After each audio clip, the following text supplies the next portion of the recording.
CHSE commerce Odisha में स्वागत करता हूँ। आज हम प्रॉफिट एंड लॉस का दूसरा पार्ट पढ़ेंगे डिजनेस्ट ट्रिगर। डिजनेस्ट को क्या मतलब, जो व्यापार में मिलावट करता है, जो फरेब करता है, लोगों को चूना मारता है, वो क्या होता है कि वेट का थोड़ा सा गड़बड़ करता है। उसी हिसाब से मैंने क्वेश्चन लिखा है, देखो।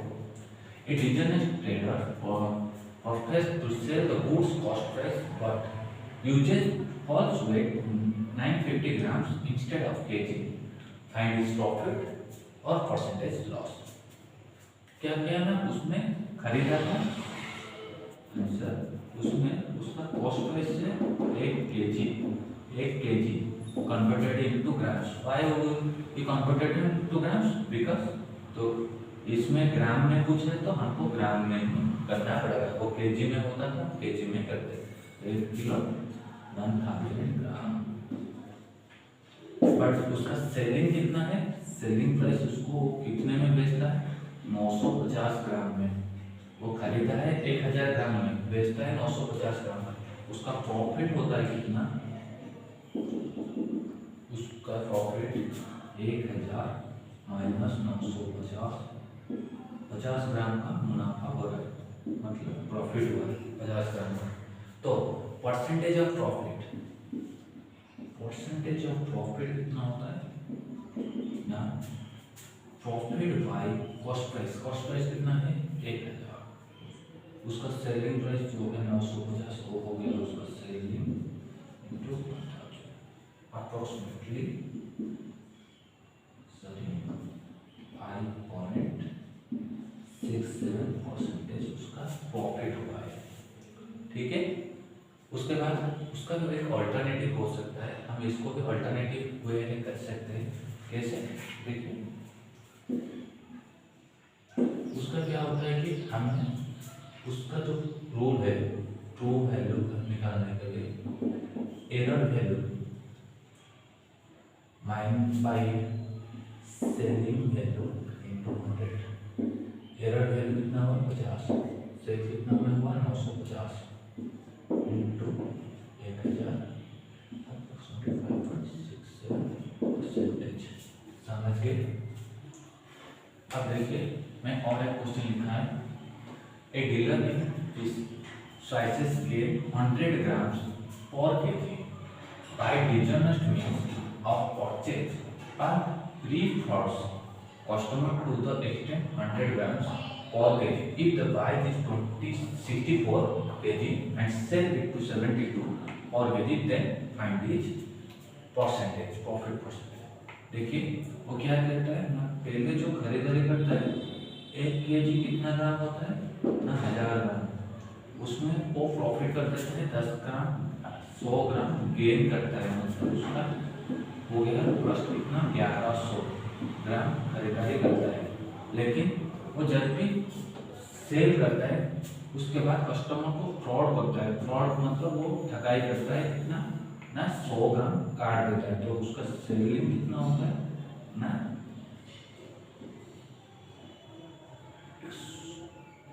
1000 माइनस 100, 900 ग्राम बेचता है, खरीदा है 1100 ग्राम में, बेचा 900 ग्राम में।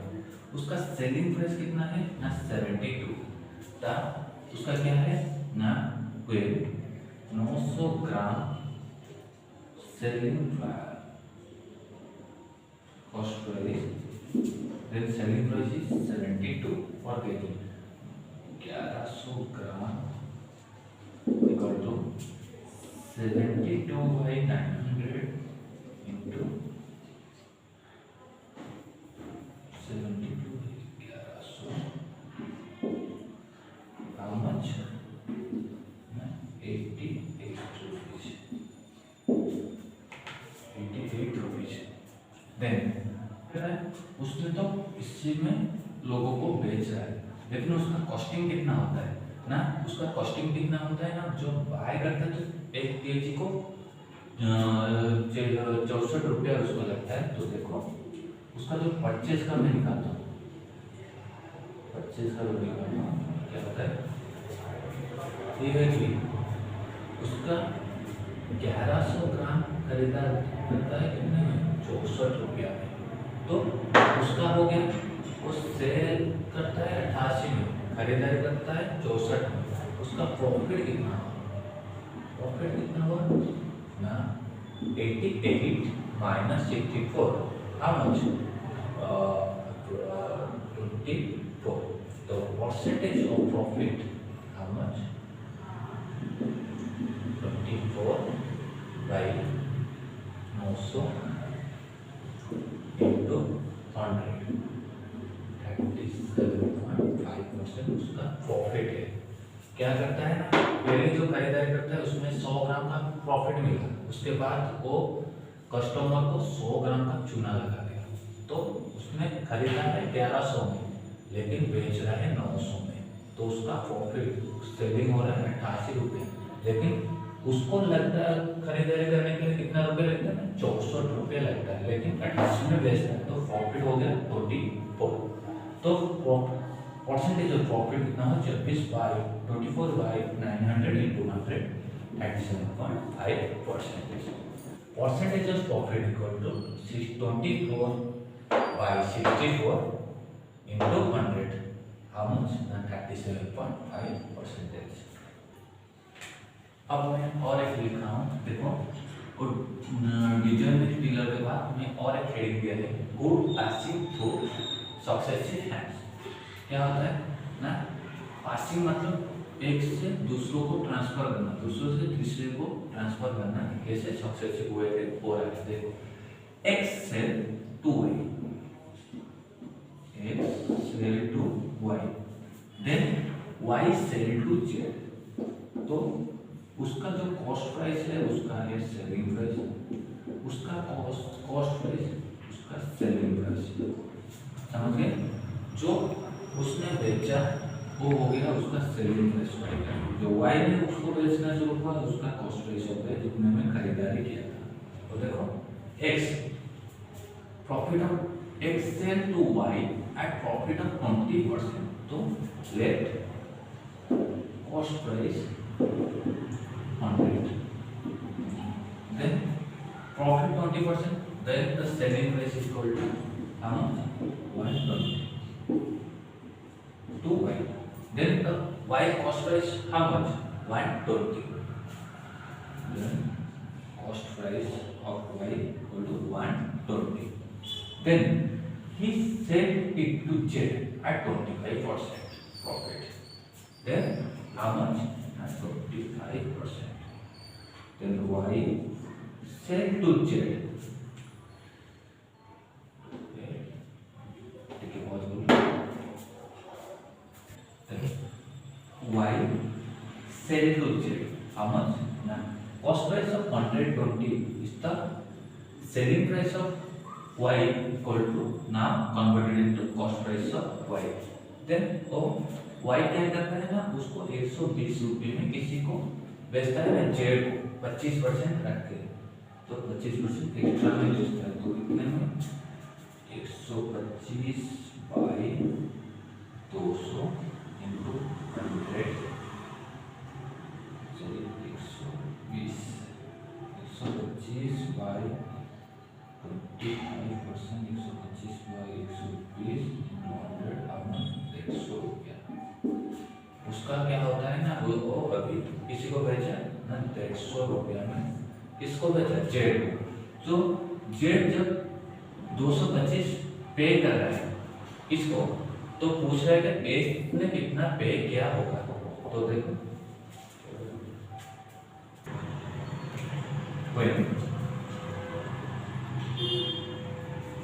Cost price of Z is 150, the x selling price is equal to 100. Then when the cost price is done, when the cost price of each Z 225, the x is 100 by 150 into 225. How much they will pay? Now 150 rupees. Then पहले क्या हुआ, x cell to y इन 20%। तो पहले हमने cost price को 100 लिया, उसका 20% 20 रुपये, 120 में y को सेल किया। जो y को जो सेल किया उसका जो सेलिंग प्राइस था, जब z को वो सेल करेगा उसका कॉस्ट प्राइस हो गया, सॉरी। उसके बाद क्या हुआ ना, z को सेल किया, वो 25% एक्स्ट्रा रखती है, 125 में बेचा तो 150 रुपये में उसने सेल किया किसी को, जेड को। जेड ने उसको y x को सेल किया। जब when the cost price of z is 150, the selling price of x equal to 100. Then when the CP is z is 225, the selling price of x equal to 100 by 150 into 225. How much? 150.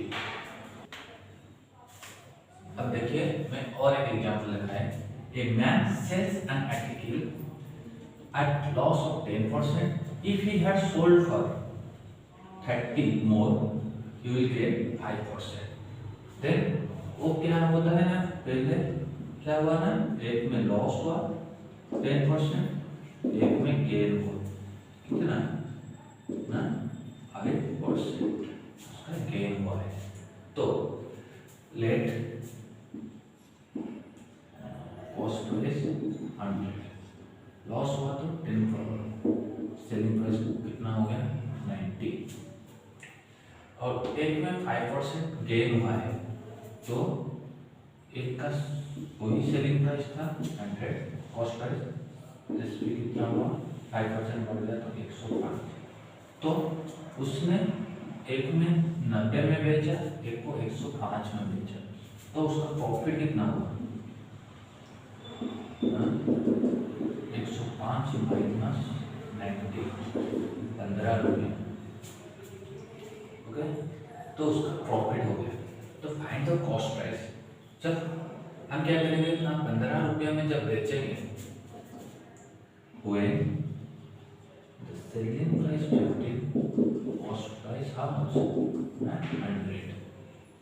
उसके बाद हमने कितने रुपये में बेचा ना, 30 रुपये में। When the selling price is 30, the cost price is 100 by 15 into 30, 50 out into how much 200 rupees। Then the हमको क्या पूछना है ना, find the cost price of article. तो कॉस्ट प्राइस कितना है ना 200 रुपया। देखो फिर से बोलता हूँ, a man sells an article loss of 10%। पहले क्या होता है ना, पहले में एक लॉस हुआ 10%, उसके बाद उसमें गेन हुआ 5%। तो क्या करें ना, तो हमने पहले क्या किया ना, लेट कॉस्ट प्राइस हमको पता है कि वो 100 ले गया, एक में लॉस हो गया तो उसका 100 का 10% 10 रुपीज होता है, तो लॉस होगा तो कॉस्ट प्राइस से कट जाएगा तो 90 रुपीज। उसका बाद उसका एक प्रॉफिट हो गया 5 रुपये का, तो उसका सेलिंग प्राइस कितना हुआ 105, तो उसका प्रॉफिट कितना हुआ, दोनों में डिफरेंस कितना हुआ ना 15 रुपये का डिफरेंस हुआ। देखो मैंने पहले से बोला था, जो निकलेगा वो राइट साइड में रहेगा, जो निकल चुका है वो लेफ्ट साइड में रहेगा। तो हमको कॉस्ट प्राइस चाहिए, इसलिए हमको उसको राइट साइड में रखना था। When selling price is 15, the cost price is equal to 100. When the selling price is more than 50, the cost price is 100 by 15 into 30. 15 got into 30 to 2 into 100, 200 rupees. अब मैं एक डिस्काउंट कर देता हूँ। देखिए डिस्काउंट क्या होता है ना, कभी कभी कंपनी हमको क्या करता है ना, डिस्काउंट करता है, वो कॉस्ट प्राइस के ऊपर डिस्काउंट देता है। डिस्काउंट का मतलब जो डिस्काउंट दे देता है वो उसको मिलेगा नहीं, उसका प्रॉफिट से घटता है, लेकिन वो उनके हाथ से नहीं देते, क्योंकि वो लोगों को अट्रैक्ट करने के लिए डिस्काउंट देते हैं। तो उसका क्या होता है ना, वो क्या करते हैं ना, कॉस्ट प्राइस को ज़्यादा बढ़ा देते हैं। 120 देता है, उसके ऊपर 10% का डिस्काउंट दे दिया, 12 रुपये का डिस्काउंट दे दिया, ऐसे ही करते हैं। तो देखो उस तरह का क्वेश्चन देखो, a dealer marks is good 20% है, इसमें क्या किया 20% उसका कॉस्ट बढ़ा दिया, तो लेट हमको पता नहीं कॉस्ट कितना है, let cost price equal to 100। तो गेन कितना आ गया ना, 20% हाइक हो गया, तो उसका सेलिंग प्राइस कितना हो गया ना 120। बट अलाउड डिस्काउंट, उसके बाद वो क्या किया ना 20% बढ़ा दिया, उसके बाद उसने डिस्काउंट दे दिया 10%। उसने 20% यहाँ पर बढ़ाया लेकिन कमाया कितना 10%। तो 20% माइनस 10% उसका 10% का प्रॉफिट हो गया है। देखो अभी इसने डिस्काउंट दे दिया तो उसका अभी न्यू सेलिंग प्राइस कितना हो गया ना 120 का, इसको 120 का 10% निकाल देते हैं, 100 का 10 रुपया, 100 का 10, 120 10/100, उसका क्या होगा ना 12 रुपया उसने डिस्काउंट दे दिया। उसका सेलिंग प्राइस कितना था ना 120, डिस्काउंट दे दिया 12 रुपया। अब उसका डिस्काउंट का अभी न्यू सेलिंग प्राइस कितना हो गया, क्योंकि डिस्काउंट जब दे दिया तो अभी ये वाला रहेगा नहीं अभी, तो उसका न्यू सेलिंग प्राइस कितना 120 माइनस 12 रुपया, तो 108। देखो खरीदा था 100 रुपया में, बेचना है 108 में, उसका क्या होता है प्रॉफिट होता है। तो प्रॉफिट कैसे होगा ना, सेलिंग प्राइस जब ज्यादा होगा तो प्रॉफिट होगा। तो सेलिंग कितने में क्या 108 में, 108 माइनस 100, तो 8 रुपया प्रॉफिट हुआ। तो उसके बाद कुछ है गेन परसेंटेज कितना है, percentage of profit, how much profit by cost price, cost price कितना है 100 है, 100 into 100, 100/100 इक्वल टू 8% उसका प्रॉफिट है। फिर से देखो मैं बोलता हूँ, क्या करते हैं ना, जब हम कंपनी डिस्काउंट देता है, हम सोचते हैं कि कंपनी का लॉस हो रहा है। कंपनी का कोई लॉस नहीं होता है, वो कभी कभी क्या करता है ना, हमको गुमराह करने के लिए क्या करता है ना, वो प्राइस उसका कॉस्टिंग प्राइस बढ़ा देता है, उसके बाद वो डिस्काउंट दे देता है, जो कि हमको लगता है ना कंपनी ने हमको इतना रुपया छोड़ दिया कि दुकानदार ने हमको इतना लॉस में दे दिया। लेकिन वो क्या करता है ना, पहले वो 20% एभव कर दिया उसके प्राइस को, तो उसका प्राइस हो गया 120, उसके बाद उसने 10% घटा दिया इसमें, तो 12 रुपया उसने घटा दिया। पहले प्रॉफिट क्या 20 रुपया, उसमें घटा दिया 12 रुपया, तो 8 रुपया का मुनाफा वो घर को लेके जाएगा। लेकिन हम समझ जाएंगे कि कंपनी ने हमको 10% दे दिया तो उसका लॉस हो गया 10%, 100 रुपये में 10 रुपया उसका लॉस हो गया, लेकिन हम गलत है, लेकिन उसका प्रॉफिट कितना हो गया ना 8 रुपया प्रॉफिट वो हमसे ज्यादा ले गया, क्योंकि हमको पता नहीं था कि वो उसमें वो हाइक किया है प्राइस। हमको लग रहा था कि वो प्राइस जो था वो फिक्स था, उसने पहले से हाइक नहीं किया है, उसका इतना ही कॉस्टिंग पड़ रहा है, वो हम सोच रहे हैं। जब भी हम खरीदारी करते हैं वही सोचते हैं, लेकिन कंपनी वाला ज्यादा हमसे ज्यादा सोचते हैं, इसलिए वो पहले जो डिस्काउंट जब देते हैं वो कभी कभी भी हम सिर्फ हाइक करेंगे, कभी कभी ये होता है नहीं, वो जो ओल्ड स्टॉक माल होता है उसको बेचने के लिए भी वो कभी कभी डिस्काउंट देते हैं। ओल्ड स्टॉक माल क्या होता है, डिस्काउंट क्यों देते हैं ना, देखो क्योंकि ज्यादा दिन पड़ते रहेगा तो डिजाइन वो बेचेगा नहीं, तो क्या करते हैं ना कपड़े वाले हो जो डिस्काउंट वगैरह बहुत देते हैं, दिवाली वाले हो के ऑफर का समय बहुत आता है, क्योंकि वो जो पुराने माल आसानी से बेच सके, कि लोग अट्रैक्ट हो सके। इसमें 20% का डिस्काउंट है, इसमें 30% का डिस्काउंट होता है, उसमें क्या करता है कि उसमें भी कंपनी 1-5% उसमें बढ़ा के रखता है। उसमें क्या होता है ना, वो कंपनी सोचता है कि मेरा सेल हो जाए, डिस्काउंट में सेल हो जाए, लेकिन कॉस्ट प्राइस मेरे को सेल पड़े, क्योंकि समझो कि वो 120 में खरीदा था, वो बोल रहा है कि मेरे को प्रॉफिट नहीं चाहिए, देखिए लॉस भी नहीं होना चाहिए, 120 में भी बेच रहे हैं, इसलिए वो क्या करता है ना, वो नई प्राइस टैग लगा देता है, उसको बढ़ा के उसके बाद उसमें डिस्काउंट डाल देते हैं, जिसके लिए उसको आसान होता है बेचने के लिए, लोग अट्रैक्ट करने के लिए। उस तरह मैंने जैसे दिखाया, तो 8% उसका क्या हुआ ना प्रॉफिट हुआ। मैं आशा करता हूँ ये वीडियो आपको अच्छे लगे तो लाइक शेयर कमेंट्स कीजिए, और मेरा न्यू वीडियो के लिए इंतजार कीजिए।